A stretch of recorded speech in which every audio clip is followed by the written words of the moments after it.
Antes do Viveiros chegar, a gente já tinha trocado essa ideia aqui, né? Que o Viveiros ele era um jogador, assim, extremamente específico. Extremamente específico. É muito fácil a gente entender o cenário que o Viveiros ele se sente confortável e o cenário que o Viveiros não se sente confortável. Um jogador que claramente é um atacante de profundidade, claramente é um atacante rompedor, aquele atacante que gosta de ser lançado para disputar na corrida com os zagueiros e a partir daí, cara, tudo pode acontecer. E eu acho que o Viveiros ele traz essa questão do imponderável de maneira muito legal pro jogo, né? Porque, por exemplo, a gente tá indo para um confronto de Copa do Brasil e a gente já vai com o confronto contra o São Paulo na cabeça, é natural. E o confronto contra o São Paulo, querendo ou não, também foi decidido pelo gol do Viveiros no Morumbi, é óbvio, mas pelo fato do Viveiros não ter desistido do lance contra o Rafael e não ter desistido no lance contra o Arboleda. Então eu acho que essa loucura do Viveiros, porque tem um quê de Canóbio, né? A bola lá na frente, ele se lança, ele disputa, ele não quer nem saber, ele confia muito nessa parte física dele, acaba sendo uma questão que traz para o jogo algo pouco planejado, algo pouco imaginado. As jogadas que o Viveiros ele pode gerar nessa pressão que ele faz, nesse incômodo que ele traz, não são trabalhadas durante a semana. Não são situações que são elaboradas pelo Daí. São situações geradas exclusivamente pela característica do jogador. São jogadas assim, exclusivamente criadas pelo fato dele ser um cara que tá ali pra lutar por cada bola. E é muito bom você ter um jogador nesse sentido, né? Porque, no mínimo, nada acontece. Ele pode receber um amarelo, dependendo, assim, se a atitude for muito imprudente, mas o quanto de situações que você pode ganhar acaba sendo muito grande, né? O leque de possibilidades que você acaba tendo acaba sendo um leque de possibilidades muito extenso. Porque o Viveiros é esse jogador que, pô, pode gerar uma expulsão, pode gerar um amarelo, pode gerar uma falta que gera uma bola parada, pode gerar um pênalti.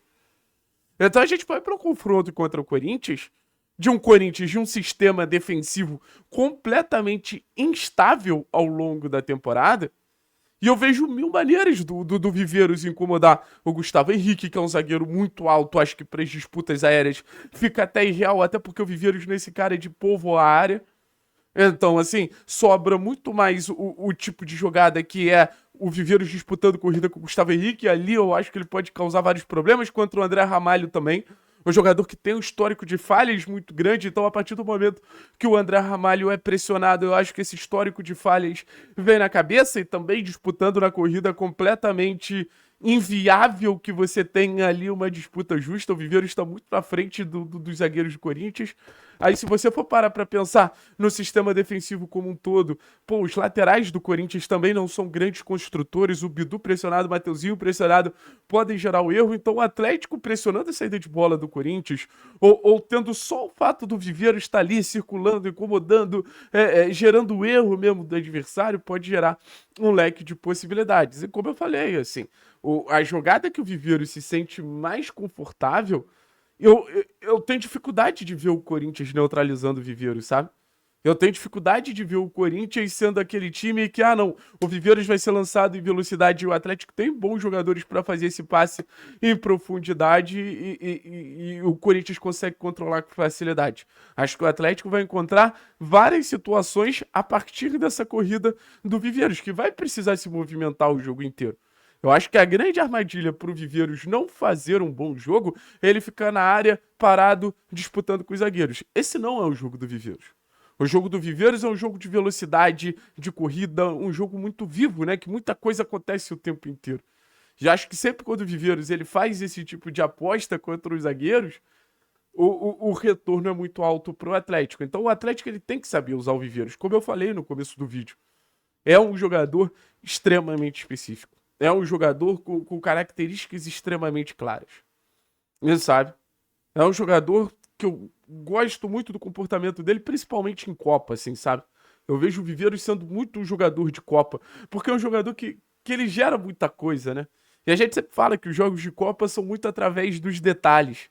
E quando você tem um atacante que ao mesmo tempo é muito participativo, mas ele é muito competitivo, ele tá muito vivo no jogo, ele tá muito presente no jogo. Eu acho que o leque de opções que você abre é gigantesco, assim. Eu acho que as possibilidades que você tem, elas são muito significativas para você ter um Kevin Viveiros extremamente influente, participativo e sendo uma das armas que o Atlético ele entra para esse jogo, né?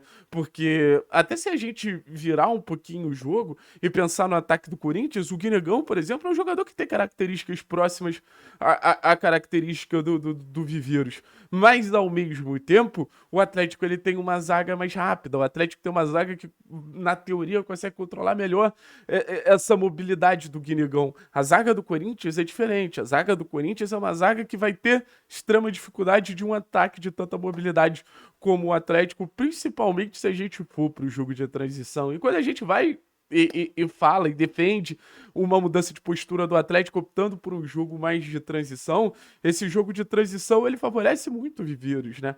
Então, assim, não é uma mudança ao acaso, é uma mudança que contribui muito para um dos nossos principais jogadores e pro redor dele. Sempre falo, é um Atlético que encaixa muito a partir dessa ideia, tendo Viveiros, tendo Luiz Fernando, tendo Mendonça, tendo Bruno Zapelli como um bom lançador, como um bom arco, tendo Lucas Esquivel como um bom lançador, como um bom arco, o próprio Patrick conseguiu encontrar o Viveiros em progressão. Então o Atlético é um time muito moldado para ter esse comportamento de um time vertical, de um time direto, de um time de muita velocidade para atacar as costas do adversário. Então o Corinthians, a gente sabe que é um time que ele consegue em muitos momentos se trancar, fechar, mas a gente gera essa preocupação, né? A gente gera essa dúvida na cabeça do Corinthians. A partir do momento que o Corinthians avança, a partir do momento que o Corinthians ganha campo, a gente sabe que a gente tá pronto para dar o bote, né? O Atlético, ele passa a ser um time traiçoeiro. Eu gosto muito desse jogo mental que fala muito sobre o jogo estratégico, o jogo técnico. Beleza, a gente vai avançar, a gente vai tentar atacar o Atlético, ok, mas ao mesmo tempo o Atlético ele tá preparando uma armadilha para atacar a gente. Tem jogadores com muita capacidade de fazer esse contra-ataque acontecer da melhor maneira possível. Tem esse centroavante chato, veloz, fisicamente muito capaz. Então o Corinthians sempre vai ter um pé atrás na hora de atacar o Atlético, e se não tiver, o Atlético sempre vai ter possibilidade de aproveitar esses avanços do Corinthians para explorar a profundidade da melhor maneira possível. Beleza, minha rapaziada? Então, assim, muita expectativa no que o Viveiros, Mendonça e Luiz Fernando também, mas principalmente o Viveiros, ele pode arrumar nesse jogo contra o Corinthians, e sabendo que a gente tem jogadores para ativar o Viveiros, torcer para ser um grande jogo do Zapelli. Acho que vai ser um jogo para baixar, acho que vai ser um jogo para pegar essa bola desde a origem da jogada e já procurar o Viveiros em progressão, torcer para tomar um bom café da manhã, tá forte fisicamente e a gente tentar aprontar para cima do Corinthians. Valeu? Tamo junto, forte abraço, é nóis.